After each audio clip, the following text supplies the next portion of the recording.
Not on the paradigm. Not on this. Somebody is in charge.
Bhairavi कर लीजिए, Bhairavi.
Chakra.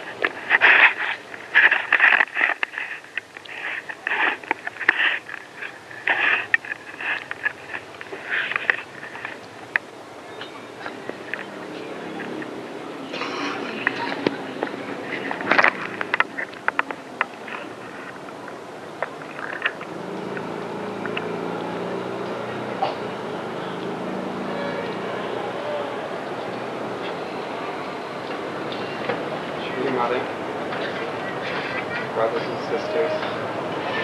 I think it's to be raised a little. Sound is not reaching people.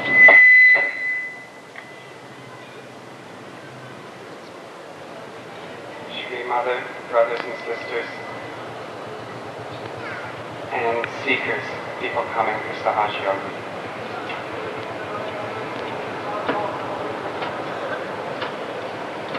I'm from the West, from the country of Canada. I live beside, very close to the country of the United States of America. And that country is the most powerful, the most materially wealthy in the world. And the people of the United States of America are the most fearful and afraid people in the world. They are afraid to walk their own streets at night. They are afraid of an invasion from another country. They're afraid of what is inside themselves.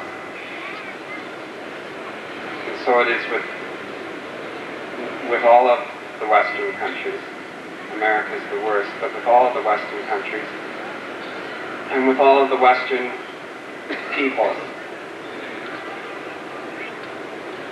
And the Western peoples are not simply those who live in the West, but those who have embraced the values of the West.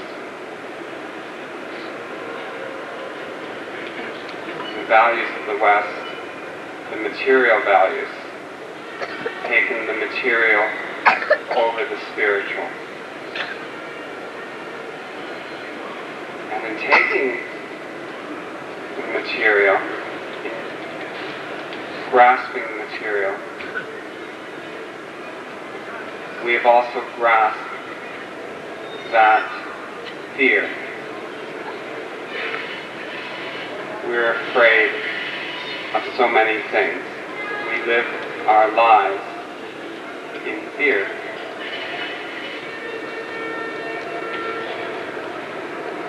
Most of us, when we come seeking to SahajaYoga,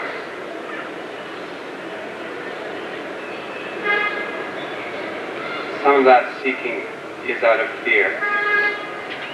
What's going to happen to us if we don't find something that can take care of our problems? Maybe we're afraid of dying from some disease that we've contracted. Maybe we're afraid of somehow losing our own spirit through all the diseases, the spiritual diseases that are around us. So it's essential and important that SahajaYoga be able to give us fearlessness, courage, fortitude. In the Christian Bible, there are 7 gifts of the Holy Spirit. And the 4th gift, the gift of the heart, is the gift of courage. That gift comes when you receive the Holy Spirit, when you receive your realization. That gift comes with SahajaYoga. That is the gift of the goddess herself.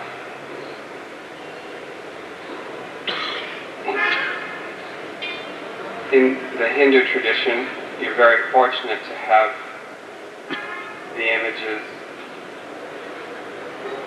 the personality of Sri Jagadamba, Sri Durga,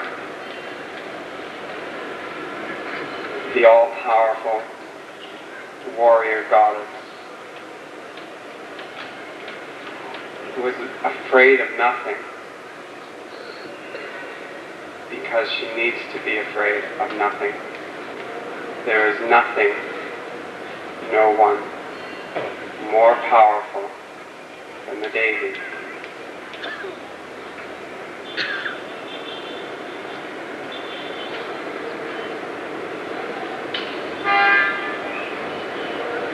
We need, then, to awaken that Devi in us.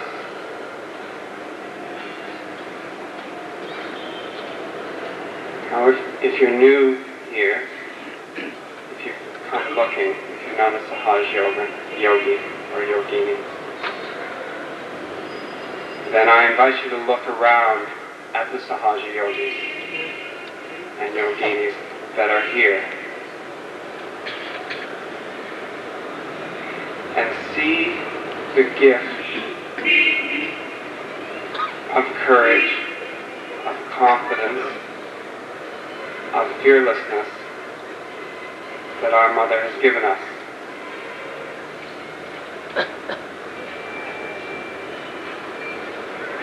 All of us have overcome things that we never would have believed we could have overcome before we came to SahajaYoga. We've overcome emotional problems. We've overcome physical problems. We've overcome problems that have been with us for years and years and years. For me, it was difficult to stand up before an audience and speak. Now there's no fear. All I have is confidence. If Mother asks me to speak, I can speak.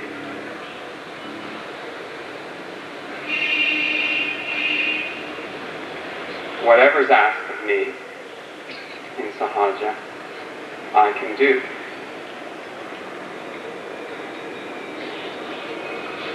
And that's because I've been given something that's inside myself. And that's very important. Here we have in Sri Mataji the most important spiritual personality of this or any other age. Just like that.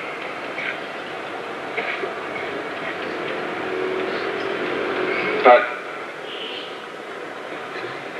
you don't see SahajaYogis simply sitting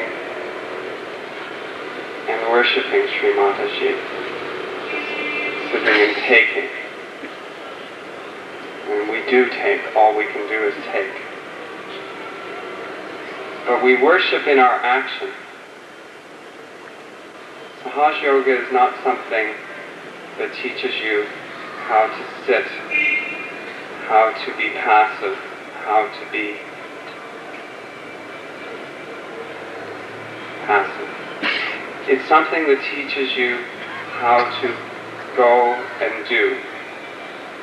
SahajaYoga is and will change the entire world. It will change it in every aspect. And it will change it because we are given within each one of us those qualities that Sri Mataji represents. as our ideal.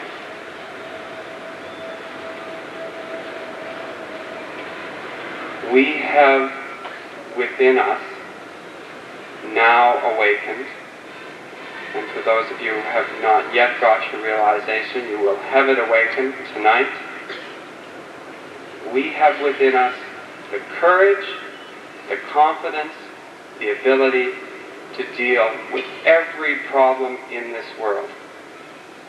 Nothing too big, nothing too insignificant. It can be taken care of. And we can do it. And we can only do it by surrendering the ego and by allowing God, by allowing Sri Mataji to work it out through us.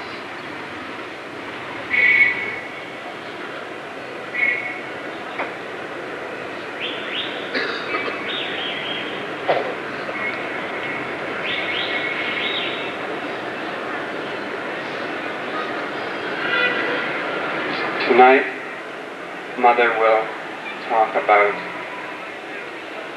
the Devi and where the Devi resides in our chakra in the center heart, and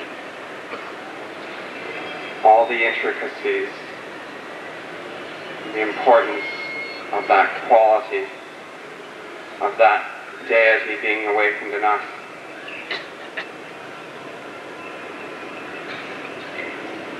And you must remember that it is in you personally that courage, that confidence has to be awakened. We all know that the world has to change, and we all know that it has to begin with us. And you should all know that it begins here at Mother's feet.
Today again,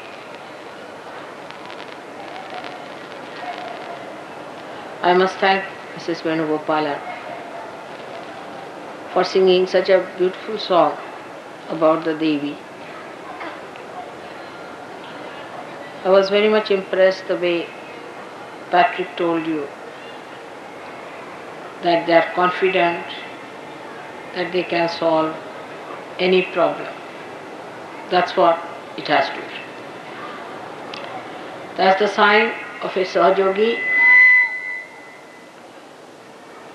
who has reached a very great height in his understanding about himself and about others.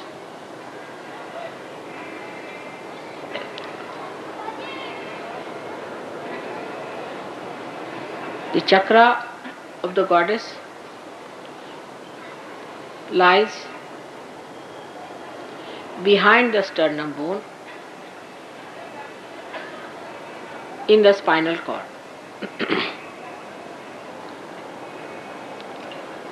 This chakra is placed above the Bhavasagar, above the void, as we call it in SahajaYoga. And the bridge that has to be crossed by the bhaktas, by the seekers, is guarded by her. She is the one, she helps her children to come through that passage when there are negative forces trying to attack on a seeker. This chakra is placed at the back of the sternum bone, as I told you. In childhood, the antibodies are formed in the sternum bone. They are the warriors or the Sainikas of the Devi. Until the age of 12 years, they grow and multiply, and ultimately they all get distributed all over the body.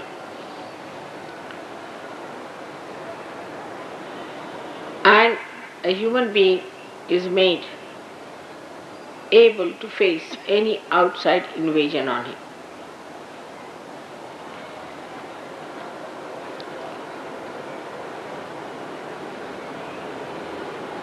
These antibodies know how to fight. They are extremely confident and they know who are their enemies. They have all these messages built in themselves. So when the anti-God element enters into the being through any process, say through food, through words, through action, through devilish people, or black magic,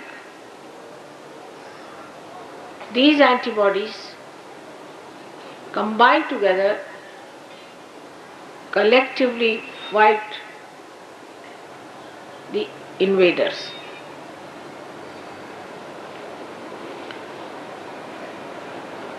Those who do not have their central heart properly developed suffer from tremendous insecurity all their lives.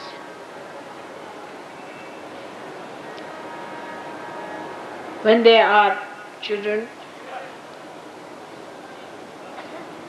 you try to control them by frightening. These children later on become extremely insecure. They are afraid of darkness, they are afraid of night, some of them are afraid of everything. Because the antibodies that are built in the body are not sufficient in number. And being this center so weak,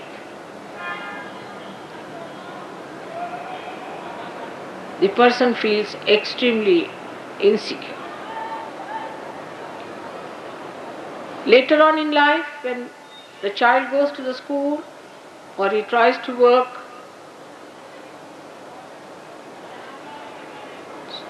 out something for the future, then also his confidence can be shaken by parents, teachers, and outside people. So it is very important to understand children who are growing. In the West, they analyze everything and try to put human beings into compartments. First, the child is a child according to them. Child has no innocence and is extremely selfish. Second part is adolescence, which they think is a very arbitrary, moody stuff. In India, we do not know that there is something like adolescence. Now these adolescent people form a group and they start criticizing or making fun of all the elders. At a very young age it starts. First they make fun of the teachers, then of the parents, then of all the people who are senior to them. They start becoming extremely active in their brains because they see too many televisions and things like that. And then they start behaving at a very young age in such a violent ways that one cannot imagine.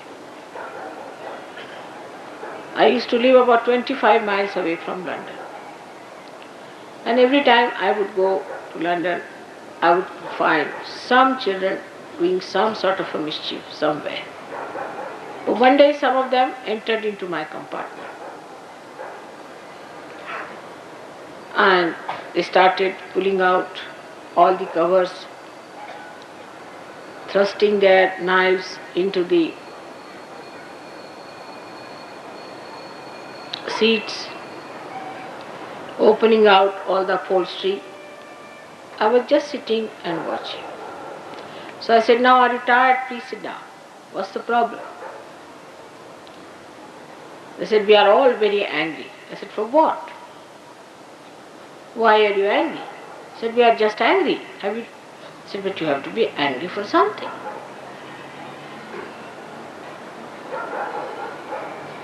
They were children going to good schools, definitely wearing very good clothes. And then I had to, when the train stopped, I called the ticket collector and told him that these boys have been doing all this hooliganism in the compartment and you better look at it. And he came in and he said, "This is a common thing." And then somehow or other he took them out. But the only thing I felt about them is that all of them had their center heart catching. On the Kundalini, they are catching their center heart. But when they saw me, they sat down. They were quiet. They listened to me. I settled their center heart.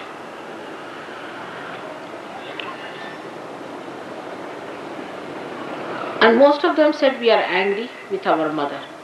Why? Because our brothers are angry. But why your brothers are angry?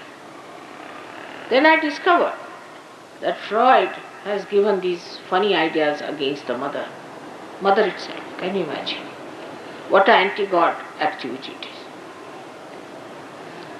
To an India, mother is the primal thing. In India.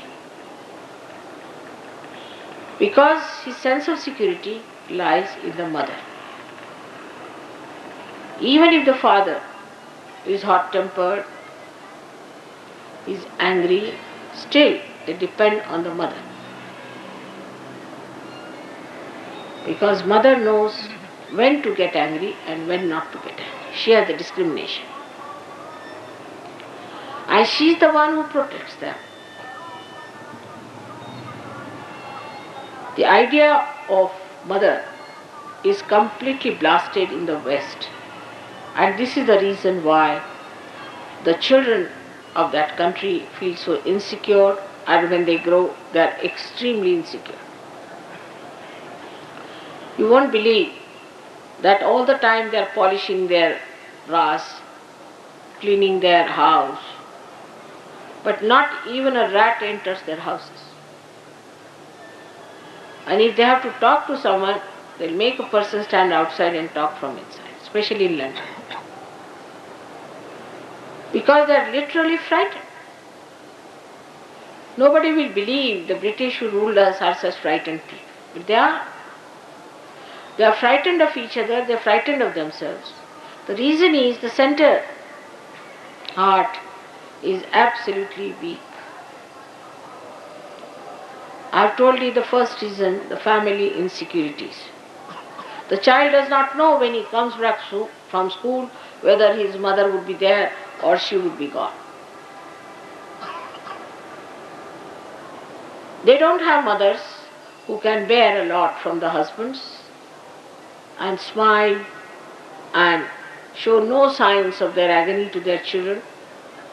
But the mothers in that country I've seen always try to use their children from all kinds of emotional blackmail, you can call it. They try to torture the child by telling all the things the husband is doing to them and whatever is the problem they are facing with the husbands. So the child is not secured by the mother, but on the contrary, child starts giving security to mother there. At a very young age it starts, and the child becomes extremely negative and left-sided. He feels that he is born in a place full of hatred, insecurity and fear. When the bhaktas are born in those countries, they are also the same way. Because they think if they have to go to a guru, the guru, as known so far, tortures them or extracts all the money, takes their pariksha, tests, and he sometimes leaves them high and dry on the streets. But in our country, the goddess has taken incarnation many a times. Thousands times she has taken here her birth. Whenever the bhaktas called her, when they are pestered by the negative forces, she came on this earth to save them. These things used to be just accepted by people, but never were really accepted in their hearts. People thought these are some sorts of mythological stories, that the goddess came on this earth and she tried to save the people. They could not believe that there could be a Shakti who could be born, who could fight these horrible Rakshasas and kill them and save her children, her bhaktas from agony. It was too much. But today in SahajaYoga, you have seen that when Kundalini rises and stops at the center Nabhi, you have to say the mantra of Jagadamba and the Kundalini rises. That means she resides in the center heart, and when she is being worshipped, the Kundalini rises. This center has got 12 petals, but the goddess has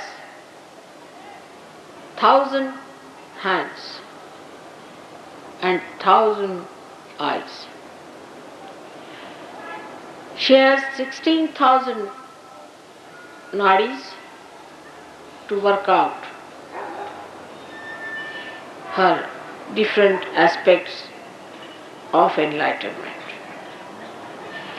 But the first thing she has to do, through her generosity and kindness and compassion and patience, she has to suck in the sins, the papa vimochini, the sins of human beings.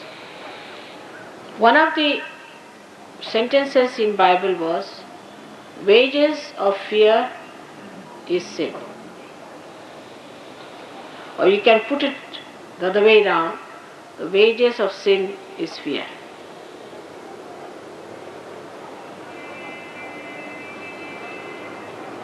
If you have fear, you are committing a sin against yourself and against God.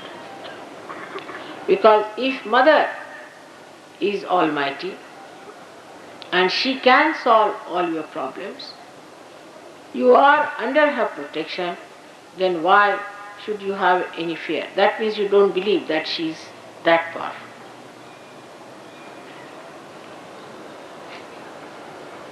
When a person is frightened, this center starts breathing fast, giving rhythmic instructions to all the antibodies. With that, you feel you are getting a palpitation in the heart. This palpitation is nothing but a signal to all the antibodies to fight the emergency of an attack.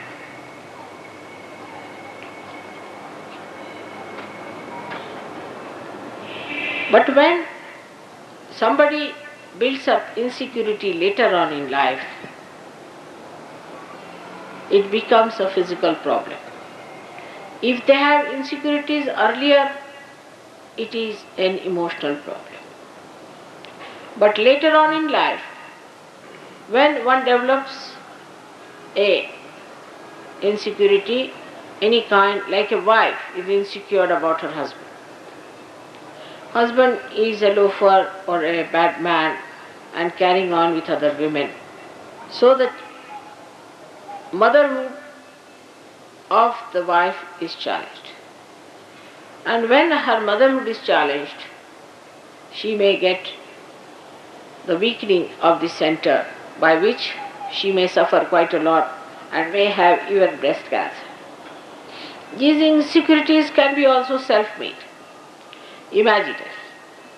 People can just think about it and build up some sort of insecurities which are of no actual existence. But such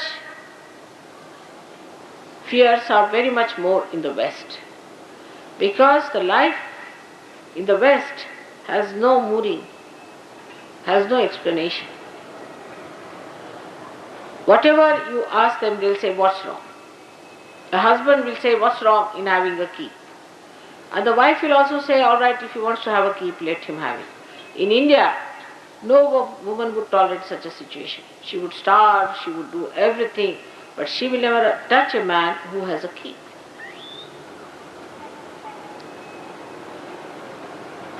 So the basis of the strength of Indian women is their sense of chastity. The sense of chastity in the Indian women is so great that nothing can deter them as long as they are chaste. But if they are not chaste, then fear settles in them very fast. Chastity is the strength of women. And that's why those women who have fear mostly have a problem of their chastity being challenged.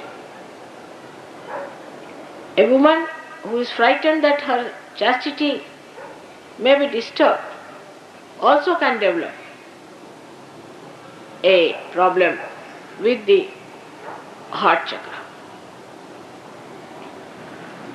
Such women can develop breast cancers, breathing troubles,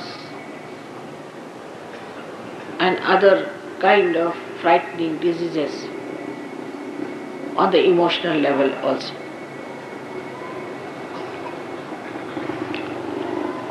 This chakra is ruined in women when they lose their only child, because their motherhood is finished, they feel. And that is the worst thing that can happen to a woman, if she is a woman. But if she is not a woman, she doesn't feel much, and she just behaves in a very manly way. And that's what I've seen in the West, that women really don't much care when their children die. But it is because they are not women. If you are a woman, you definitely feel for your children and their death. But after some time, such a woman comes back again and she accepts the life as it is for the sake of her husband, or maybe if she has more relations or other children. She becomes extremely powerful as a reaction to what has happened. That's only possible if your center of heart is all right. Such women do not grudge, do not complain, are extremely serene and can bear up lots of things. They are extremely tolerant and can go to any extent to help their children. But they are never spoiling their children. They never spoil their children because they understand spoiling is much worse than beating the child. They never spoil the children nor ever pamper them and never get dominated by their children. They know I have to guide the child and I have to look after the child. So they look after all the ideals and the righteousness and the virtues of the child. And if he tries to get out of it, they go all out to win him over, back to virtue and to better life. But those people, those women who do not care for actual growth of the child may just avoid it and escape. In the men, this chakra is caught up if they have lost their mother very early, or if their mother by chance is a very cruel woman. Also this chakra can be caught up by men if they have been to wars and if they have seen frightful things in the war. Such people could be extremely emotional and could be easily befooled by people who try to win over their emotions. What is to be done to improve this chakra? In SahajaYoga, we have many techniques by which we can improve this chakra and get your confidence back. As Patrick has said that he never used to speak, and I have seen many actors who act very well, and when they came to my program, they said, "Mother, please don't ask us to speak because we just don't know how to speak. We can act, but we cannot speak to people." And I tried once and twice and they ended up with 2-3 sentences mumbled down and sat down. I found out all of them had this chakra very badly damaged. Perhaps they lacked the love of their mothers, perhaps they did not love their mothers, or perhaps maybe that they did not understand the value of virginity in women. So those men who try to look at every woman who passes by, those men who try to have lusty eyes, can also develop this center very badly. And lots of problems can come through this center. One of the problems that comes through this could be lung cancer. But I have seen this center is very badly affected also by certain negligence in life. Like some people have a habit of having a very hot bath and then coming out of that hot bath and entering into some cool place. Such people will catch this center very badly and they will have a problem. Then there is another thing which looks very simple, but many people have a habit, especially summers, to wear a one single kurta or single shirt and not the undershirt. This is also not proper. A man must always have something under his shirt, otherwise when it starts perspiring, he can get trouble into this heart center. This heart center is caught up by various emotional problems in human beings. Husband and wife, if they all the time quarrel, there's always quarreling in the house, especially if the mother is very dominating, the child develops this center. And if the father is very dominating, the child develops the heart itself. So it is very important that husband and wife should never quarrel in the presence of their children. Now there resides in this center the incarnation of the goddess who came on this earth thousands of times, and she resides there for your protection. But first of all, you have to be worthy of her protection. When she came on this earth, many a times, her body was made by various forces, as if she was like a bubble, and the bubble was covered by so many things added on to that. And that's how she got lots of things from various gods. Like her hair she got from Yama, the god of death. Her nose she got from the god of wealth, Kubera. And her ear she got from the Pavana, that is air. Like that, her body was made specially by the essences of these great deities who donated their essences to the goddess to be equipped to do these multifarious activities. Now the first activity, as I told you, of the goddess is to save her children from the negative forces. So she looks extremely mild, sweet, but she can be extremely violent, in the sense she can kill or crush anyone who tries to overpower her children. Ati Saumya, Ati Raudra.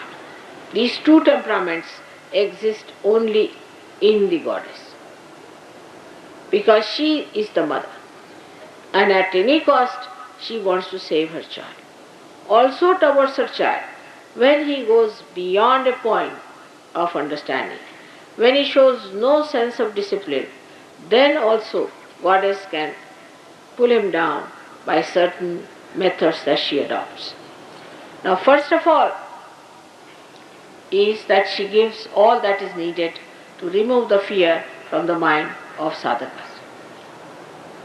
Secondly, she cures the center by giving birth to additional antibodies in the body, and by vibrating the tired antibodies to act in a way that they can fight back again.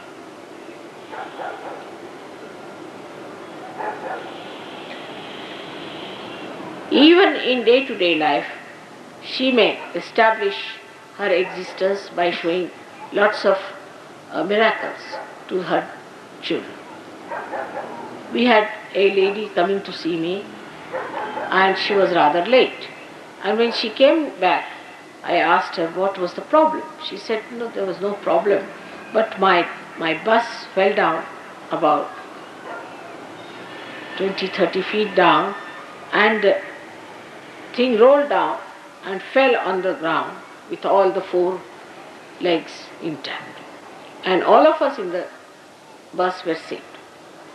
But the driver got upset and he ran away.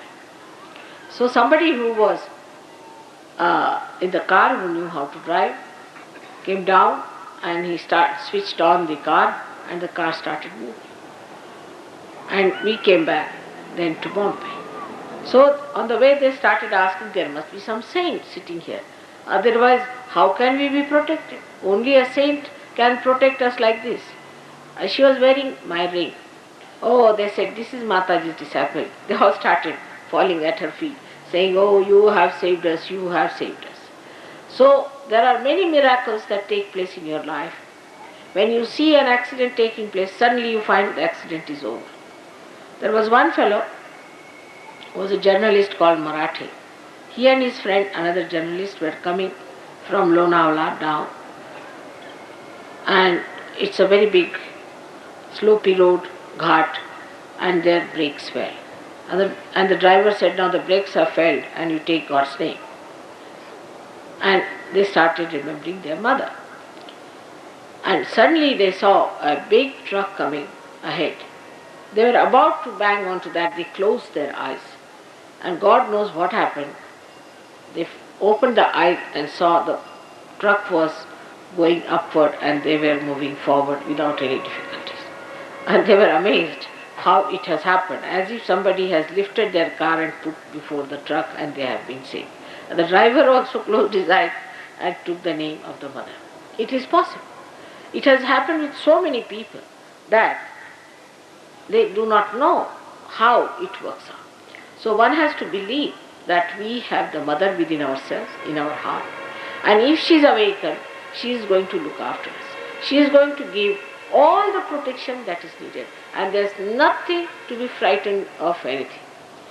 But you can imagine, as Patrick has said clearly, that they were quite frightened. And I know they are.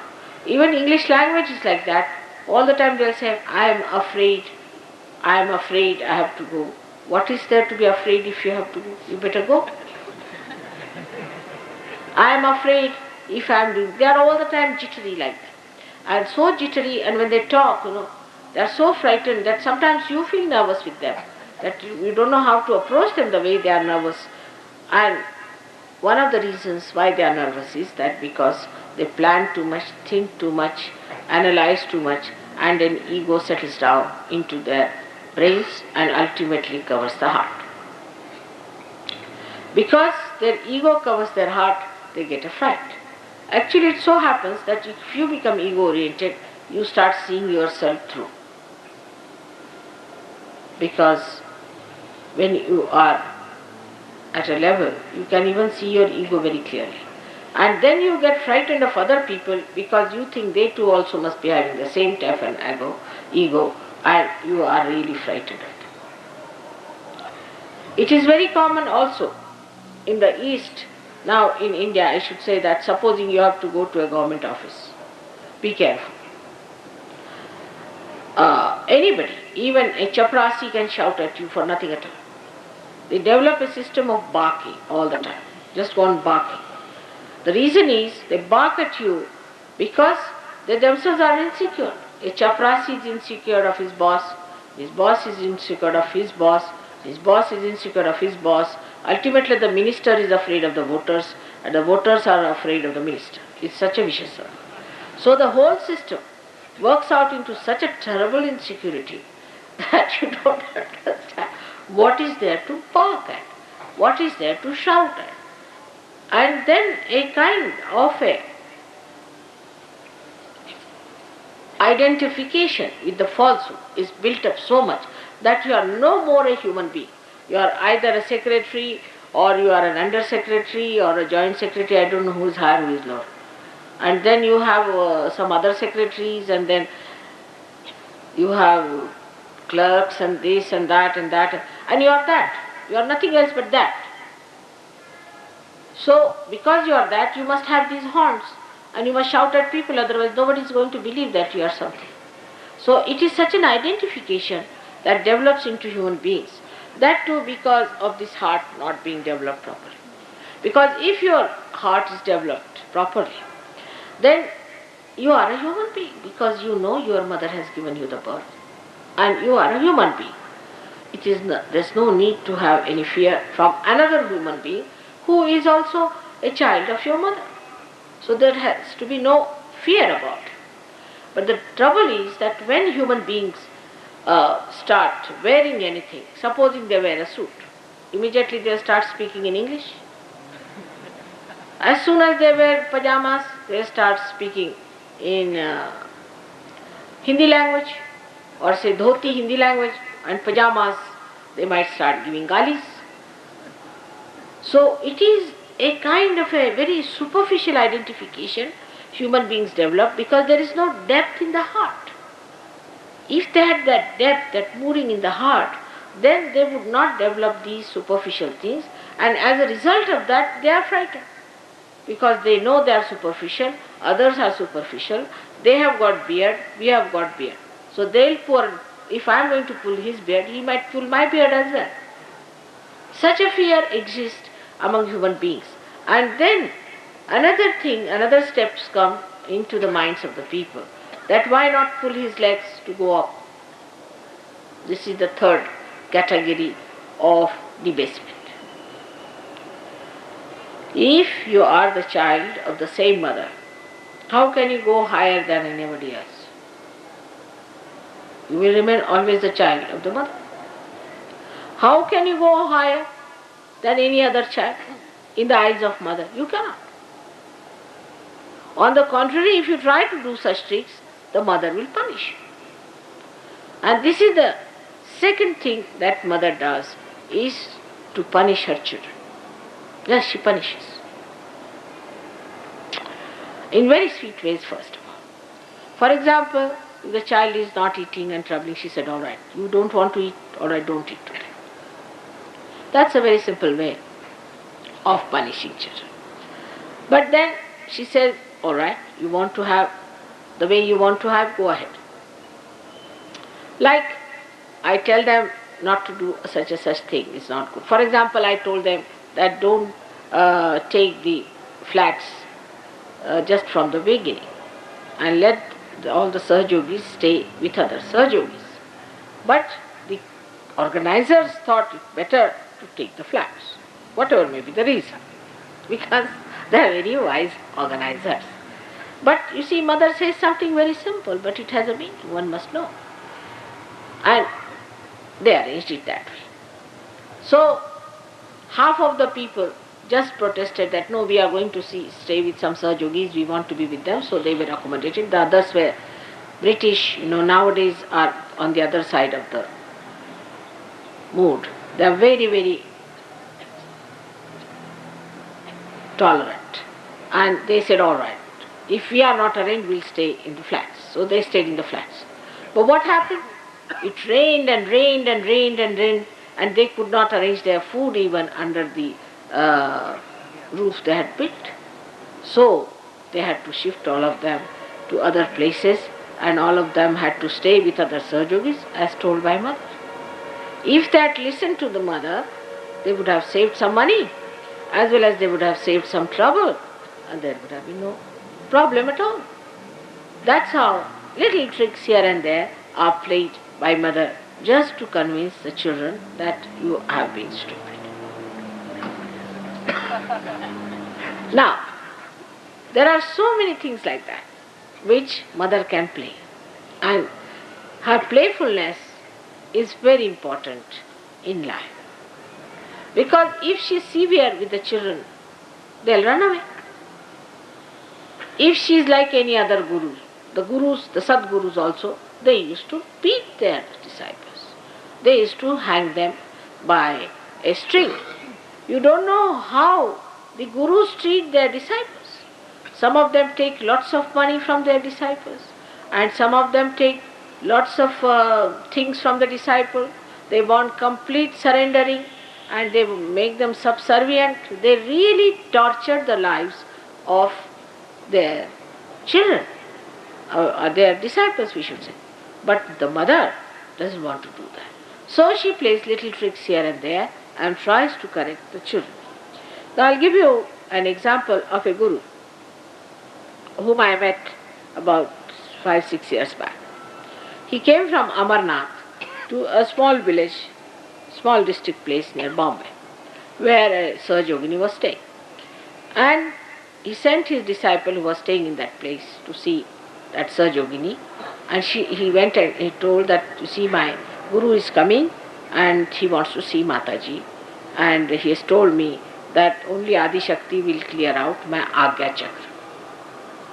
So she couldn't understand. She said, what is your guru doing? Oh God, don't talk about him. He held his ears. Don't take his name. Oh, you can't know what sort of person he is. He said, but why doesn't he open your Agya Chakra? Mother will be coming, but of course, why shouldn't you do that? He said, no. He said only she should open, nobody else should open it.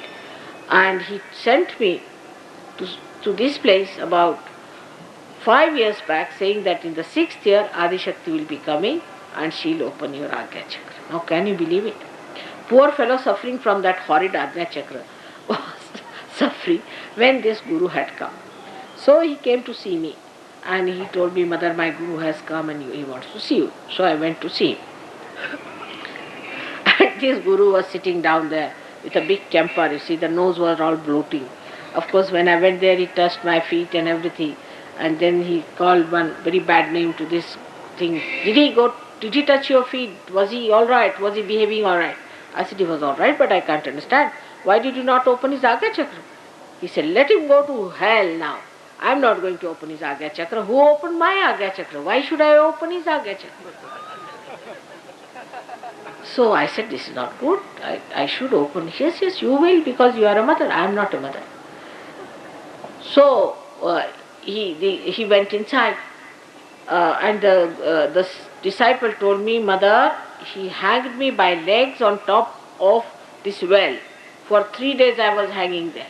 I said, for what? Why did he hang you there? She said, don't ask anyone. Then he came in. Yes, I hanged you. Yes, I will again. So I said, why did you hang him? He was smoking. Because he was smoking, I hanged him there. I said, now smoke. And I was putting him down, up and down. I said, I am smoking you. And he tortured him like this. I said, but why should you do such a horrible thing? He says, otherwise, how will you discipline? I am not a mother. I don't know how to discipline. This is the only way I can discipline him. And he said, you go on spoiling him, but I am going to discipline him. All right, I said, you shut up now, just now, don't talk. But let me put his Agya right. And I took about 2 minutes to put his Agya right. I said, his Agya is all right now. Then he said, did he promise you that he will not smoke? I said, he did not. So he said, you better ask him the promise. Otherwise I will not allow him to eat his food for 3 days. I said, Baba, this is a horrible Guru. God save this disciple from this Guru. But you see what he was meaning, that there should be a discipline in a disciple. There has to be a complete understanding that he is the Guru. But he said, look at these people. How are they? They take liberties with you, they trouble you so much, they try to be funny with you. Still you don't say anything to them. I said, I don't have to say. I know how to correct them. So this is the quality of the mother who can correct people. She knows who doubts them. She knows who thinks wrong about her. She knows who thinks rightly about her. She knows everything. If she knows everything, she doesn't have to worry. She is completely secured about it. And she doesn't have the insecurity of the Guru that one day the disciple will misbehave or anything, because she knows how to correct. The other day I met one gentleman, a surgeon. And he came to me and he started explaining to me, Mother, you don't know this happened. I said, no, I don't know anything, isn't it? You think I don't know anything? He said, yes, Mother, how will you know? I said, I'll tell you one thing, that you play lot of cricket in your childhood until you came to SahajaYoga. Yes, that's true. How do you know? I said, that's how I know. So I know or not? Then you know. Then he accepted, all right, you know, Mother, all about me. I don't know how you know. But she's Avalokiteshwari. She's the one who sees everything. She knows. Somehow or other, she knows. How she knows, that cannot be explained at this stage. But she knows each and everything what you are doing if she wants to. And the third quality of a mother is that she is a Mahamaya. She talks like you, sits like you, she'll behave like you, everything will be just like you. And you won't be able to make out the depth of this woman who is a Mahamaya.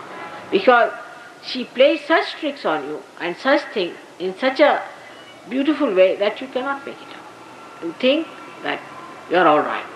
You go to a person and you tell anything you feel like about mother, you try to do anything, and ultimately you discover that everything she knows. And when you discover that, gradually you start understanding, then when she knows everything about me, I better be all right. And how does she know? Because she resides in your center heart. She knows everything what you have been doing, what you are doing, what you are thinking of doing. So, what does she do? Sankalpa vikalpa karoti. Whatever sankalpas you are making, she'll make it for. If you say, no, I have decided, mother, to do this, and I am going to do it, it will fail. You have to judge yourself as a real son of your mother. As in Bombay or any place, we tried to get some land, nobody could get it. We tried. You see, they said black market money, bribery, corruption. I said, nothing doing, I'm not going to do any of those things. So they said, then mother, how are we to achieve it? I said, you will achieve it, don't you worry. Then they started saying, she's not practical, she's this, she's that. And everybody who said turned out to be very impractical. Ultimately, I said, when you will be ready for SahajaYoga, then you will get the land and the ashram. Because once you start an ashram and have some money there, you will find all kinds of bhoots will join together and will make fun with the money that has been collected. There won't be any proper arrangement, no proper discipline. And that is why the time has to be given for children to learn through making errors, through making mistakes, and understanding what mistakes we are making and how we have to correct it. Once they start understanding it, then it is very easy to communicate to them what they are supposed to do, what they have done is wrong and how to correct it.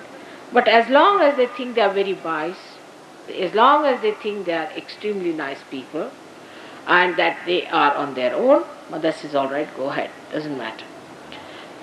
Now you must know that mother has saved people from that Bhavasagara with such great difficulty. It's not easy to do that. It's a tremendous task. Sometimes to raise the Kundalini of thousands of people, I feel like a big mountain I have to raise. It's terrible. But people, on the whole, who are not yet corrected, think they are obliging me by taking realization. This is a very common feeling with human beings. And I feel like laughing at the stupidity of the ego, that they are obliging me by taking this realization. And the way they talk is all on this terminology. I came, I was sitting there for 3 days, I never got realization, as if I have done some criminal act. So, the whole attitude of a person gradually changes towards the mother, and he starts thinking that she is here for my well-being, and my well-being is her only concern about me. Somehow she'll achieve my realization. She's working very hard, and I must cooperate. I must learn to cooperate. It is for my hita, for my good she's doing it. And I should try to understand that it is for my good. When such an attitude is developed, it is much easier to establish a disciple. But this disciple is different from a son or a daughter. Because mother is a guru, no doubt. Mother is a guru from the very beginning you are born. But for a mother, it is very difficult to be as harsh as these gurus are. Not at all, nowhere near them. One cannot beat them in the harshness. But it is for you in your own wisdom to understand how to behave, how to ask for realization, how to change your attitude. Because if you think too much of yourself and you try to show off, she'll say, yes, you are very great, really, you are very, very great, till you suddenly discover that you have developed 2 big horns on your head and now you are good for nothing. Then she will say, all right, now come along. You have developed this disease, I'll put you right. So better not do all those things. On one side, she is willing to go all out to save you from all troubles. Like supposing you have some heart trouble, if you have any other trouble, she'll go all out to save you. It's not easy to cure anybody's heart. People think that mother has cured us, so it's all right, take it for granted. It's not so. When you get SahajaYoga, you'll be surprised that when you try to cure one person, you will fall sick for 3 days. It's not easy to cure. And those people who cure sometimes do it through bhoots also. Those who have bhoots can also cure, because they themselves are bhoots. What can happen to the bhoots? They cure people but put one bhoot into the patient in such a way that that patient becomes a slave. And such Bhutish people can be curer, faith healers or anything like supra-conscious, all sorts of people. But when they cure any person, be sure they are putting another serious, more serious problem into. They do not cure you really. They actually are putting some diseases into you or into the patients. It's a very risky game. But a Sahaja-yogi, if he tries to cure somebody, because he cannot put somebody else in that vacuum, he gets a problem himself. He's sucked in. So, my advice is always for every Sahaja-yogi that you should not cure anyone. There is no need for you to cure by touching. You should use my photograph, you can distribute my photograph, tell people how to cure themselves. But don't cure anybody because you will have problems, because you are not a bhoot. And you will be hit hard, so be careful about it. Don't try to cure anyone, only use the photograph. By using the photograph, the Shraddha will be there, the person will be steady and you will be alright. Like yesterday we had some patient here and some people felt the compassion for that and they all got up. There was no need to feel compassion. Have you got more compassion than I have? What was the need to bring the patient here? There was no need, but they both got up. So there is no need to bring any patients to me. That's not the way to behave. Never bring any patient. If there's a patient, leave them alone. Tell them, mother will look after you. We have nothing to say. There's a photograph, you must use the photograph, get your treatment done with the photograph and you get cured. Otherwise, first thing that will happen to you, that you will catch on your center heart. Because that's not your job. You are not to do that. If you try to do it, actually it is your ego sometimes that makes you think that you should cure a person, sometimes. And when you try to do through your ego, you get into trouble. Not that you cannot cure, you can. But you have to be of that level. When you try to cure a person, you do not become a supraconscious personality, means you don't become ego-oriented.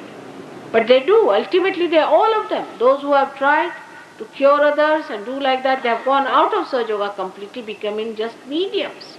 They have become mediums, horrible people. When they talk on the phone, I feel somebody is pouring poison into my ears. They are so horrid that you can't imagine. So it is important for people who get realization not to indulge into any curing, because they will develop this center heart. Center heart can be developed in countries where there is all fear, people are frightened. It can be developed by other things by which people are frightened. Reading books of bad gurus and reading the books about shocking things, like many people who read the Kundalini's book have got center heart because they are so frightened about the Kundalini. Anything that frightens you if you read can make your heart very, very weak and dangerous.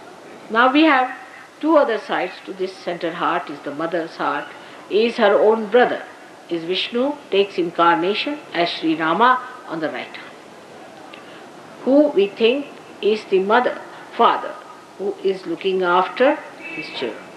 So that is the father and this is the mother, though here the father and the mother are in two aspects, that the mother is the sister of the father and father is the mama of the disciple, of the sadhakas. The mama is a greater father than a father, as you all know.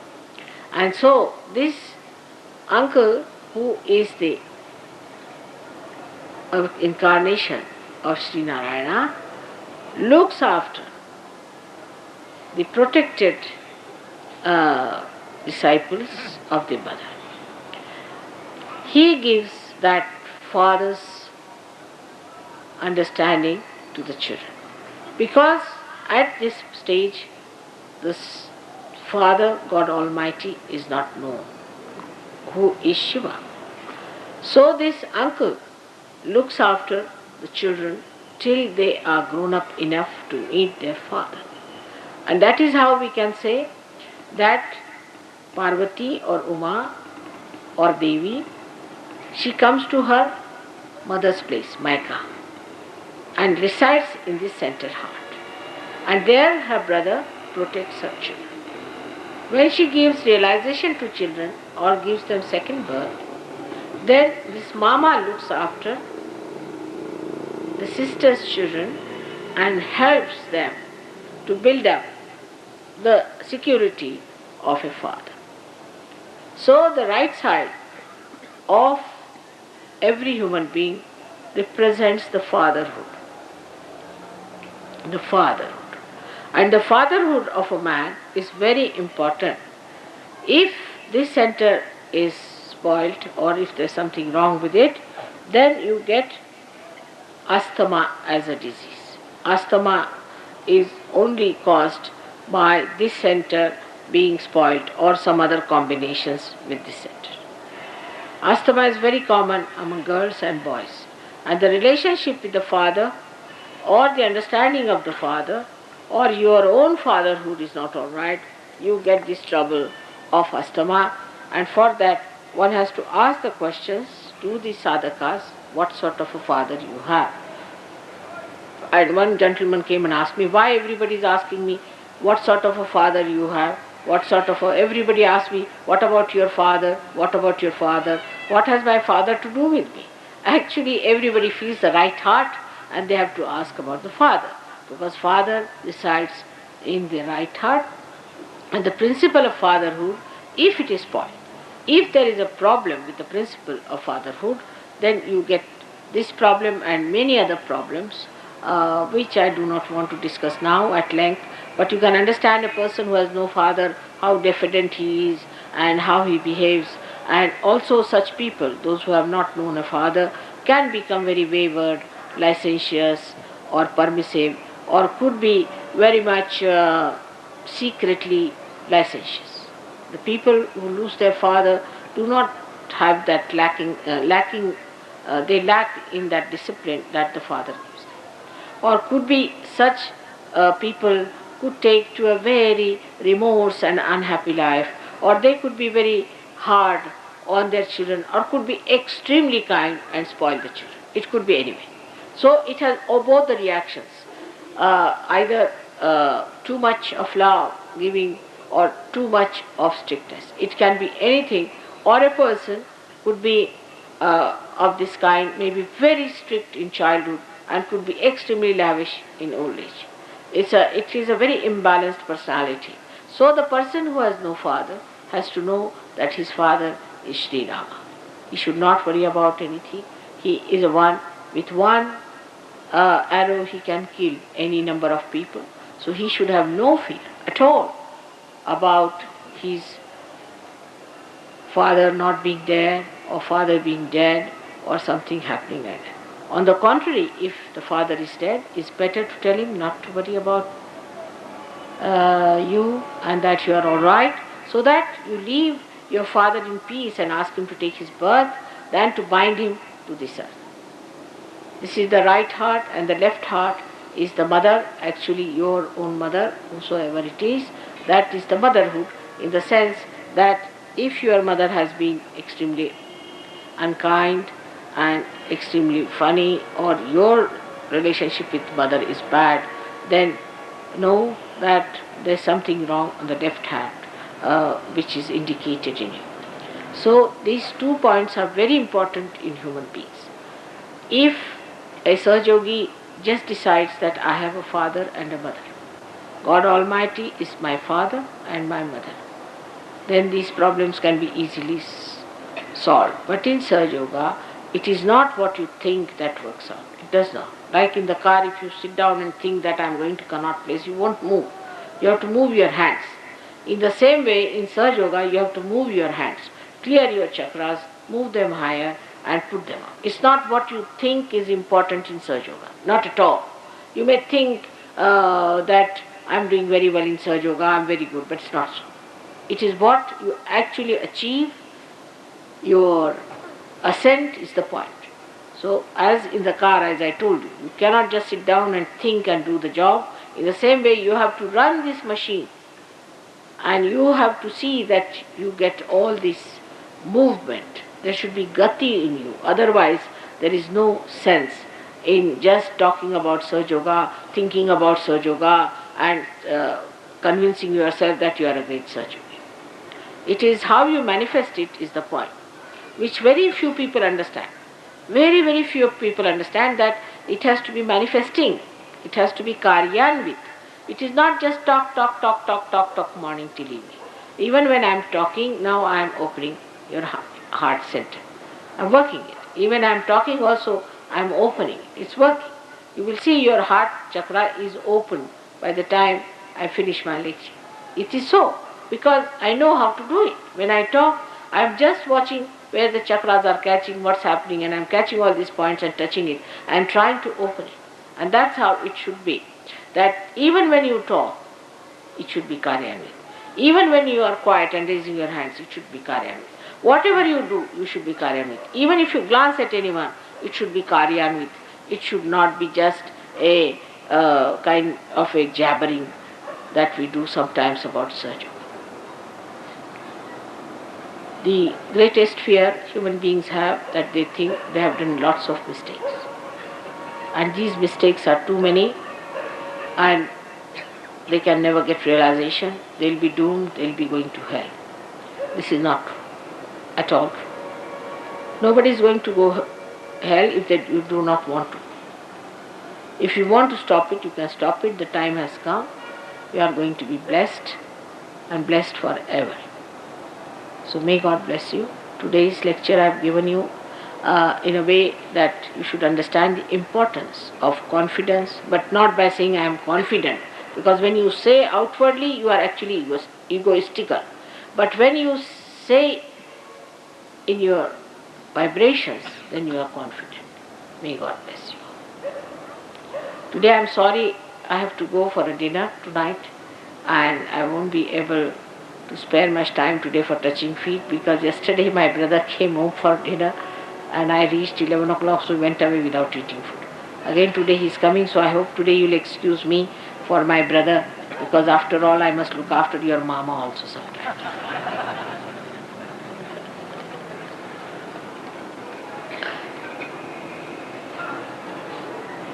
May God bless you. Tomorrow I will talk to you about Vishuddhi Chakra, which I will start exactly at 6:30. I hope you will make it convenient to be here at exactly at 6:30. We will start our program tomorrow exactly at 6:30. अब पैर नहीं छूने का कहा तो पैर छूने लग गए. जब नहीं कहा तो सुनना चाहिए. Those who do not obey suffer. You should not. Once I have said it, what is there? Obedience, why is it difficult? Why is it difficult to obey? It is just try and obey, and you will find it. Obedience gives you the real confidence. It's obedience, just obedience. Just try. Just try to obey. It's very simple. And said today no touching of feet is all right. For Indians it is difficult. But if in English, if I say you touch my feet, they will not. They say, who are you? You laugh at them and they laugh at you. That's what it is. So today you become Englishmen. Thank you very much. 5 तारीख का programme वहाँ का रखा था, वहाँ का cancel कर दिया, कीर्ति नगर। अच्छा, वो वहाँ मंदिर में कुछ भूत बैठे हुए थे, उन्होंने ना कर दिया, तो यही रख लें 5 का, 4 तक तो है।